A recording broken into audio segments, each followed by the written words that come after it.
700.000 ton limbah dibuang ke Sungai Kuning. Pejabat sanksi dituduh menutup-nutupi.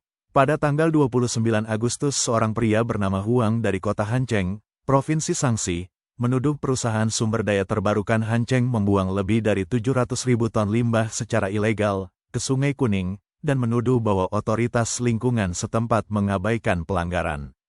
Perusahaan yang didirikan pada tahun 2021 dan terutama bergerak di bidang retail itu, dituduh menyebabkan kerusakan lingkungan yang parah melalui operasi ilegalnya. Tuduhan Tuan Huang dibuat dalam video dengan nama asli, mengklaim bahwa hanya dalam 1 bulan, perusahaan melanggar peraturan dengan membuang abu terbang, limbah rumah tangga, puing konstruksi serta limbah industri. Dia menuduh bahwa limbah tersebut tidak dipadatkan dengan benar, yang menyebabkan tanah longsor dan lubang dalam setelah hujan, menunjukkan pelanggaran konstruksi yang serius. Sebagai tambahan, Tuan Huang menuduh perusahaan gagal memenuhi standar dengan desain yang buruk, yang mengakibatkan abu terbang yang terkubur, terbawa ke Sungai Kuning selama musim hujan. Dia mencatat bahwa penutup tanah proyek tersebut bersumber dari daerah yang merusak ekosistem lokal, yang bertentangan dengan persyaratan penilaian lingkungan. Proyek yang dimaksud diidentifikasi sebagai pemanfaatan limbah padat industri umum Woliciao, proyek restorasi ekologi di kota Hancheng yang melibatkan pembangunan bendungan terak, pencegat banjir, dan parit pengalihan air.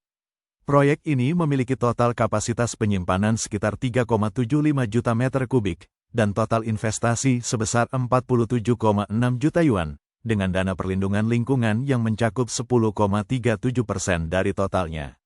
Menurut Day Daily, Tuan Huang telah menyampaikan laporan melalui saluran resmi pada tahun 2023, tapi kekhawatirannya diabaikan, hingga videonya dipublikasikan.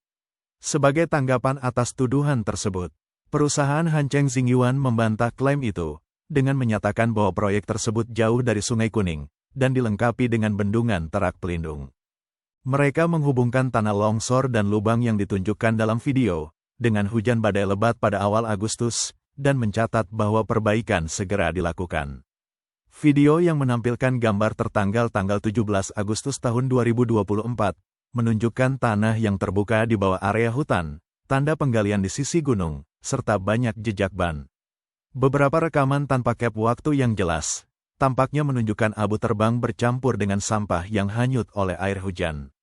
Video tersebut telah memicu kekhawatiran yang meluas di antara warganet daratan. Komentar-komentar termasuk, ini tidak dapat diterima terutama karena Sungai Kuning menyediakan air minum bagi banyak provinsi dan kota. Hal ini harus dihukum berat.